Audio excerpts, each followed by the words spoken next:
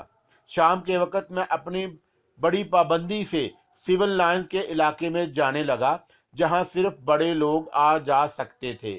عام لوگ اور درمیانے طبقے کے افراد وہاں کے رکھ رکھاؤ اور وہاں گھومنے پھرنے والوں کی شخصیت دیکھ کر ہی احساس کمتری میں مبتلا ہو جاتے۔ میرے ساتھ اب ایسا کوئی دشواری نہیں تھی، کیونکہ اب مسلسل میں جیت رہا تھا۔ غرض کہ ہم دونوں کے درمیان گڑی چھن رہی تھی۔ مجھے اگر کوئی فکر لاحق تھی تو بس اتنی کہ انکا نے ابھی تک مجھ سے کوئی کام نہیں لیا تھا، جبکہ میں چاہتا تھا کہ وہ مجھ سے کوئی کام لے اور میں اسے پورا کر کے اس احسانوں کے بوجھ کو کچھ ہلکا کروں۔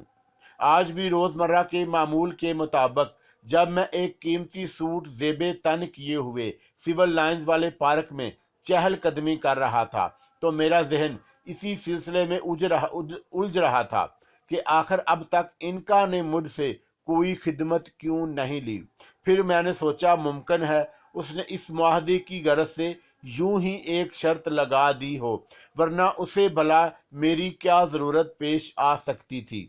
میں اس بات کو اچھی طرح محسوس کر چکا تھا کہ حقیقتاً انکا پرسرار قوتوں کی مالک ہے اور دنیا کا کوئی کام اس کے لیے مشکل یا ناممکن نہیں ہے، لیکن میرا خیال غلط ثابت ہوا۔ انکا دراصل میری محتاج تھی، لیکن کس سلسلے میں یہ میں بعد میں بتاؤں گا۔ بہرحال میں انکا کے ساتھ معاہدہ کر لینے کے بعد کسی طرح گلے تک مصیبتوں کے دلدل میں دھنس چکا تھا۔ اس کا احساس مجھے بعد میں ہوا۔ اگر کہیں شروع میں مجھے اس بات کی ہوا بھی لگ جاتی کہ انکا اپنی نوازشات کا بدلہ مجھ سے کس صورت میں چاہے گی تو میں مرتے مر جاتا، لیکن انکا کے ساتھ کوئی معاہدہ کبھی نہ کرتا۔ اب میں اصل واقعے کی طرف آتا ہوں۔ جب سے انکا سے میری ملاقات ہوئی اور میرے برے دن پھرے تھے، میں بڑی پابندی سے شام کے وقت چہل قدمی کے لیے پارک آیا کرتا۔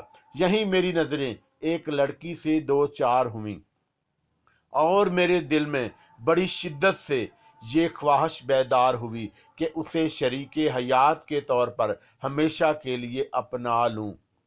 کلرکی کے زمانے میں اس لڑکی کا خیال کر کے میں دل میں محسوس کر رہ جاتا، لیکن اب میرا خیال تھا کہ لڑکی بھی مجھ میں دلچسپی لے رہی تھی، جس کا اندازہ مجھے اس کی مسکراتی نظروں سے ہو گیا۔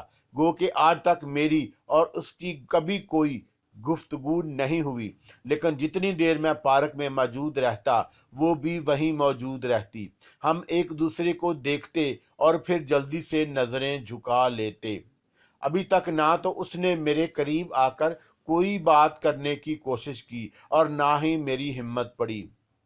بہرحال ہم جتنی دیر پارک میں رہے ایک دوسرے کے آمنے سامنے رہے اور دلوں کا مدعا نظروں کی زبانی ایک دوسرے سے بیان کرنے کی کوشش میں مصروف رہے۔ میں نے اس لڑکی کے بارے میں اب تک اتنی معلومات حاصل کر لی تھی کہ اس کا نام نرگس اصفہانی ہے۔ اس کا باپ ایک مقامی تاجر تھا جس کا شمار امیر کمیر افراد میں کیا جاتا تھا۔ سول لائنز کے علاقے میں وہ ایک عالی شان بنگلے میں رہتی تھی۔ اگر انکا سے میری ملاقات نہ ہوتی تو غالباً میں نرگس کا تصور بھی نہ کر سکتا تھا، لیکن موجودہ صورت میں دولت کے لحاظ سے میں نرگس کے باپ سے کسی طرح بھی کم نہیں تھا۔ جتنی دولت اس نے سال ہا سال کی محنت کے بعد جمع کی تھی، اتنی دولت میں کسی وقت بھی انکا کے ذریعے حاصل کر سکتا تھا۔ قصہ مختصر یہ ہے کہ نرگس اصفہانی میرے دل و دماغ پر چھا چکی تھی۔ آج بھی میں پارک کے ایک پرسکون گوشے میں بیٹھا اسے کن اکھیوں سے دیکھ رہا تھا۔ وہ مجھ سے 8-10 فٹ کے فاصلے پر دوسرے بنچ پر بیٹھی تھی۔ کبھی کبھی ہم دونوں کی نظریں چار ہوتی تو وہ جلدی سے جھجک کر اپنی نگاہیں جھکا لیتی۔ بہت دیر سے ہمارے درمیان یوں ہی آنکھ مچولی ہو رہی تھی۔ میں نے ایک خوبصورت نوجوان کو نرگس کے قریب جا کر اس کے برابر بیٹھتے دیکھا۔ نوارد کے آ جانے سے نرگس کچھ پریشان ہو گئی، لیکن میں نے یہی اندازہ لگایا کہ وہ نوجوان اس کے لیے اجنبی نہیں تھا۔ اگر کوئی اور بات ہوتی تو نرگس یقیناً اٹھ گئی ہوتی، اس کا اپنے قریب بیٹھنا کبھی گوارا نہ کرتی۔ میں اپنی جگہ بیٹھا اس نوجوان کو کینہ توڑ نظروں سے دیکھ رہا تھا۔ وہ جس انداز میں مسکرا کر نرگس سے گفتگو کرنے کی کوشش کر رہا تھا، اس نے میرے سینے میں جذبہ رقابت کو ابھار دیا۔ ٹھیک اسی وقت جب میں اپنے بنچ پر بیٹھا بار بار پہلو بدل رہا تھا اور دل ہی دل میں پیچو کاب کھا رہا تھا، میں نے محسوس کیا کہ ان کا جو میرے سر پر نیم دراز تھی یک لخت ہڑبڑا کر اٹھ بیٹھی اور میرے کانوں میں اس کی سریلی آواز گونجی، جمیل، کیا تم جانتے ہو یہ نوجوان کون ہے؟ نہیں، میں نے آہستہ سے کہا۔ یہ نرگس کا منگیتر ہے، انکا نے سرگوشی کی۔ میں چاہتی ہوں کہ تم اس کو مار ڈالو۔ انکا کی زبانی یہ سن کر کہ وہ نوجوان نرگس کا منگیتر ہے، میرے دل کو شدید دھچکا لگا، لیکن میں چونکا شروع سے ہی میانہ روی کا قائل ہوں، اس لیے نوجوان کو مار ڈالنے کا مشورہ سن کر میرا دل دھڑکنے لگا۔ انکا، کیا تم میرے لیے کچھ نہیں کر سکتی؟ میں نے دبی زبان میں کہا۔ میں بہت بے چین ہوں۔ نہیں، تمہیں اس نوجوان کو ویسے بھی میرے لیے مارنا ہوگا۔ تمہیں اپنا وعدہ تو یاد ہوگا۔ میں اپنے وعدے پر قائم ہوں، لیکن تمہیں اس نوجوان سے کیا پرخاش ہے؟ میں نے پوچھا۔ کچھ بھی نہیں، لیکن اس کے باوجود تمہیں میرے حکم پر اس کا خون کرنا ہوگا۔ انکا کا لہجہ اس بار سخت اور تحکمانہ تھا۔ مجھے اس نوجوان کے خون کی ضرورت ہے۔ کیا؟ میں بوکھلا گیا۔ تم انکار نہیں کر سکتے۔ انکار کا مطلب ہے کہ بد عہدی، اور بد عہد میرے نزدیک بہت بڑی سزا کا مستوجب ہے۔ تم میری قوتوں کا اندازہ تو لگا چکے ہو، لیکن بحث مت کرو جمیل، انکا نے ترش لہجے میں میری بات کاٹتے ہوئے کہا۔ سنو، انسانی خون میری غذا ہے جس کے بغیر میرا وجود خطرے میں پڑ جائے گا۔ تم نے اگر بد عہدی کی تو خسارے میں رہو گے۔ بہرحال میں تمہیں میرے لیے یہ خطرناک کام انجام دینا ہوگا جس کا تم وعدہ کر چکے ہو۔ قبل اس کے کہ میں کوئی جواب دیتا، میرے سر پر نوکیلے پنجوں کی چبھن شدید سے شدید تر ہوتی چلی گئی۔ یہ غالباً انکا کی طرف سے ایک خاموش چیلنج تھا کہ اگر میں نے اس کی بات نہ مانی تو وہ مجھے نقصان پہنچانے سے بھی دریغ نہیں کرے گی۔ موقع کی نزاکت کو محسوس کر کے میں کانپ اٹھا۔ میرے چہرے پر پسینے کے ننھے منھے قطرے نمودار ہونا شروع ہو گئے۔ میرے ذہن میں ایک ہیجان سا برپا ہو گیا۔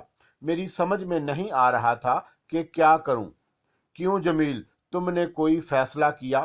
میں تیار ہوں۔ میں نے غیر ارادی طور پر انکا سے وعدہ کر لیا اور اس نوجوان کو گھورنے لگا جو نرگس کے ساتھ بیٹھا باتیں کر رہا تھا۔